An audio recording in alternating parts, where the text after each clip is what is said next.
Welcome and जय हिंद to everyone on this YouTube channel Bhim sir. आप सभी का इस चैनल पर स्वागत है। चलिए आज आप सबों को जो है कि पिंच ऑफ सन ऑफ जो जिसको मनोहर मालवंकर जी लिखे हैं उसके ऑब्जेक्टिव क्वेश्चंस का प्रैक्टिस करवाते हैं।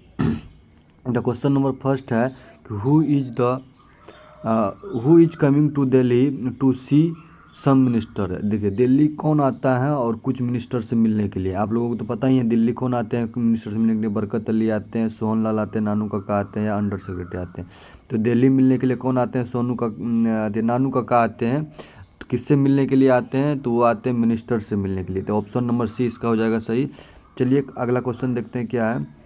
अगला क्वेश्चन आपका हो जाएगा, क्वेश्चन पढ़ लीजिए क्या कहता है। क्वेश्चन कह रहा है कि इन विच सीजन, किस सीजन में, मौसम में did Nanu Kaka visit Delhi. Delhi आते हैं घूमने के लिए। तो वो आते हैं समर सीजन में, गर्मी का मौसम होता है उस सीजन में आते हैं। ऑप्शन नंबर, इसमें विंटर भी है, ऑटम भी है एंड ये स्प्रिंग सीजन भी है। तो अभी इसमें आपको ऑप्शन नंबर क्या चीज़ करना है, नो विंटर नो ये। ऑप्शन नंबर आपका हो जाएगा डी सही, क्योंकि वो समर सीजन में आते हैं दिल्ली घूमने के लिए और मिनिस्टर से मिलने के लिए। चलिए क्वेश्चन नंबर थर्ड है, which of the following is not the work of Manohar Malgonkar. इसमें से कौन सा मनोहर मालवंकर जी का लेख नहीं है। आप लोगों को देखिए अबाउट ऑथर के बारे में बताए थे, तो बताए थे कि द प्रिंस है मनोहर मालवंकर जी लिखे हैं। मुंबई भी अवेयर मनोहर मालवंकर। डिस्टेंट ड्रम जो एक आर्मी पर आधारित था वो इन्होंने लिखा है। तो इसका ये बोल रहे हैं कि ऐसा इसमें से कौन सा वर्क उसका नहीं है। तो वो इसका ऑप्शन नंबर हो जाएगा सही, ये उसका वर्क नहीं, क्योंकि उन्होंने जो लिखा था वो हमने आपको पहले बता दिया था। ठीक, चलिए अगला सवाल है। हाँ अगला क्वेश्चन नंबर 7 देखिए, उसी से आ रहा जितना हम बताएं उसी में से। और पिंच ऑफ सोना इज अ डैश स्टोरी, क्या बताए थे आपको। ये पिंच ऑफ सोना एक कॉमिक स्टोरी है, ये बात भी सही है। एडवेंचरस है, ये भी सही है। और दोनों मिला करके एक ऑप्शन बना दिया कॉमिक एंड एडवेंचर स्टोरी। तो इसलिए इसका ऑप्शन नंबर सी हो जाएगा सही, कॉमिक एंड एडवेंचर स्टोरी, क्योंकि ए पिंच ऑफ सोना is a comic and adventure story. Option number C सही हो जाएगा। चलिए अगला सवाल, the writer of a pinch of was या एन ऑन प्रोहिबिशन। देखिए किस चीज़ पे ये इसको कौन इसको रोकता है, ये चीज़ बताए। देखिए कि जब राइटर आते हैं, the writer of a pinch of सोना मनोहर मालवंकर जी आते हैं, तो उसको कौन मना कर देता है या कौन किसके से अंदर में ये आता है। ठीक है ना।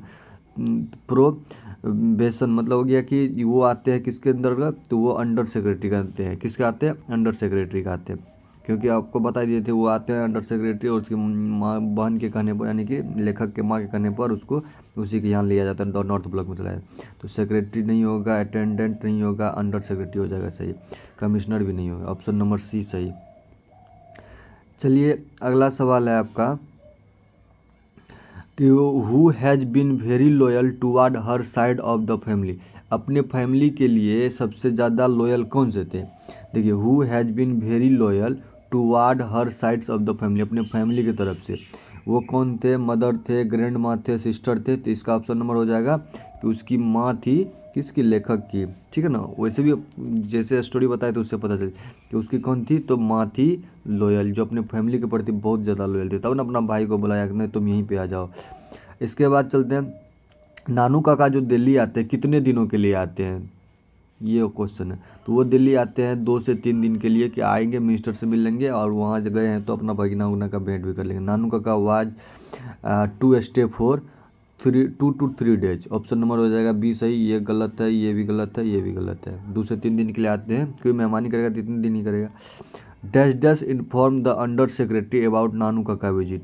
नानू काका आते हैं, इसका इन्फॉर्म अंडर सेक्रेटरी ने किसके माध्यम से पता चलता है, तो इसका किसके माध्यम से पता चलता है, क्योंकि उसकी माँ को पहले से पता होता है, तब ना उसको बताता है, अनाउंस करता है। स्टोरी की शुरुआत यही से होता है कि कौन अनाउंस करता है, अनाउंस कर या इन्फॉर्म करना, यानी कि उसकी माँ जो कि नरेटर्स की माँ है वो इन्फॉर्म करती है under the secretary about the Nanu Kaka visit, यानी कि नानू काका सेक्रेटरी के अंदर रहता था। उसका ऑप्शन नंबर हो जाएगा सी सही, क्योंकि ग्रैंड माँ सिस्टर स्टफ का तो कुछ रोल है ही नहीं। चलिए अगला सवाल है, नानू काका वाज द नरेटर्स। नानू काका नरेटर्स के कौन थे? क्या आपको पता है कि लेखक के नानू काका कौन थे? मामा जी थे, यानी कि उसके हो जाएंगे मेटरनल अंकल। इसको क्या बोलते हैं? मामा जी। ठीक है, तो इसका ऑप्शन हो जाएगा ये, फादर, कजन, मदर, ये सब कुछ नहीं है। क्वेश्चन नंबर 10th है, who was waiting on the platform when the train come in. देखिए ट्रेन जैसे कि आ रहा होता है तो वहाँ पर जा कर के कौन वेट करता है अपने इसका नानू काका जी का, तो कौन करता है, नरेटर करता है, लेखक वही नहीं जाता है बास्केट उसका लेकर के आता है, ठीक ना। तो माँ भी नहीं गई थी, मिनिस्टर भी नहीं गई थी, टीसी तो नहीं है गया था, तो इसका हो जाएगा नरेटर। क्या हो जाएगा, नरेटर। ऑप्शन नंबर इसका हो जाएगा 20 सही, ठीक।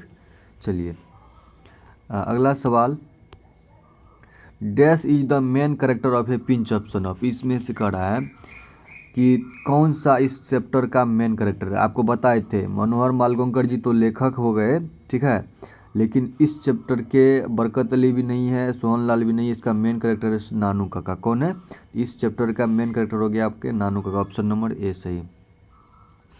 एंड क्वेश्चन नंबर 12 है, नानू काका बिलोंग्स टू। नानू काका कहाँ से बिलोंग्स करते थे, गुजरात से। आपको क्या बताए थे, नानू काका का जन्म अगर मुंबई में हुआ था तो वो किससे होगा, गुजरात भी नहीं होगा, बिहार तो था ही नहीं, बंगाल भी नहीं होगा, महाराष्ट्र हो जाएगा जो कि मुंबई की राजधानी है, यदि मुंबई जिसका राजधानी है। चलिए, Nanu Kaka bout a dash with him, अपने साथ क्या लेकर के आते हैं, एक ये उस वहाँ पे जाते हैं, किटन बोलते हैं कुत्ते के बच्चे को, वो लेकर के आते हैं। कब भी नहीं, कब मतलब होता है शेर का बच्चा, तो वो भी नहीं है, तो वो अपने साथ लेकर के आते हैं किटन, एक कुत्ते को बच्चे को लेकर के आते हैं। किसको लेकर के आते हैं, क्वेश्चन नंबर कितना था आपका, 12th भी वो बता दिए थे, नानू काका बाउट। हाँ, तो क्या खरीद के लेके आते हैं उधर से, तो नानू काका लेकर के आते हैं, वहाँ से लेकर के आते हैं एक कुत्ते का बच्चा मतलब किटन। इसके बाद चलते हैं, नानू काका वाज स्टैंडिंग, कुत्ते का था या बिल्ली का था, कन्फ्यूज, उसी को बोलते हैं किटन, उसे ही। आजादी है, नाचिए कूदिए। चलिए अगला सवाल है, नानू काका was stand on the doorway of dash dash carriage. देखिए कि वहाँ पे क्या करते हैं, नानू काका जो आते हैं और खड़ा रहते हैं, कहाँ पे रहते हैं, on the doorway of the second class carrier. जैसे कि स्टेशन में जाते हैं ना, वहाँ पे क्लास बांटा हुआ होता है, तो कहाँ पे जाकर के रुके हुए रहते हैं, स्टैंड क्लास पर रहते हैं, ठीक है। किटन मतलब सॉरी होता है कुत्ते का बच्चा भी होता है, सॉरी ये बिल्ली का बच्चा होता है, सॉरी कैट किटन।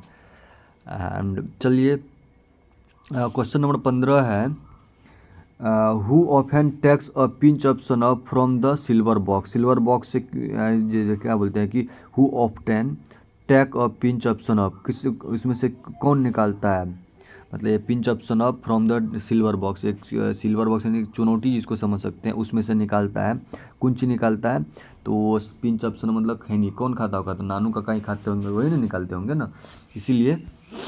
तो उस अपने बॉक्स से क्या निकालते हैं, सिल्वर बॉक्स से एक खैनी का चुटकी सूंघनी जैसे, उस टाइप से कौन निकालते हैं, तो नानू काका जी निकालते हैं। एंड अगला सवाल है, हु वाज रतिराम।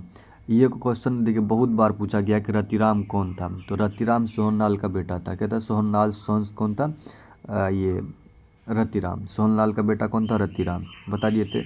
नानू काका का भतीजा वो भी नहीं था, वेलफेयर मिनिस्टर का प्यून भी नहीं था, बरकत अली भी नहीं था, मतलब ये सब कुछ नहीं है, तो वो था, हो जाएगा आपका रतिराम है। कौन है रतिराम इसमें, तो वो है सोहनलाल का बेटा। चलिए, Sohanlal is an, Sohanlal Ratan Ratiram is an.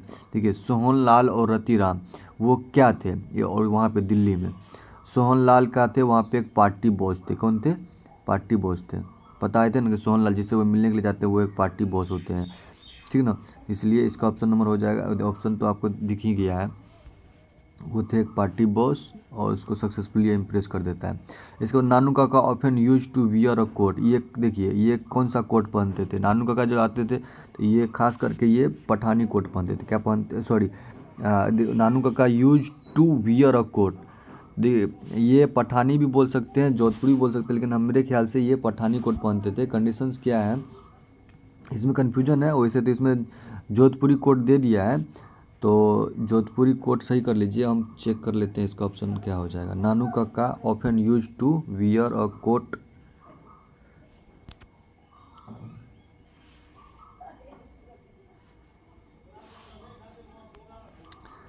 इस सवाल को देख लेते हैं। वैसे इसमें जोधपुरी लिखा हुआ है, तो हम आगे चेक कर लेते हैं क्या है।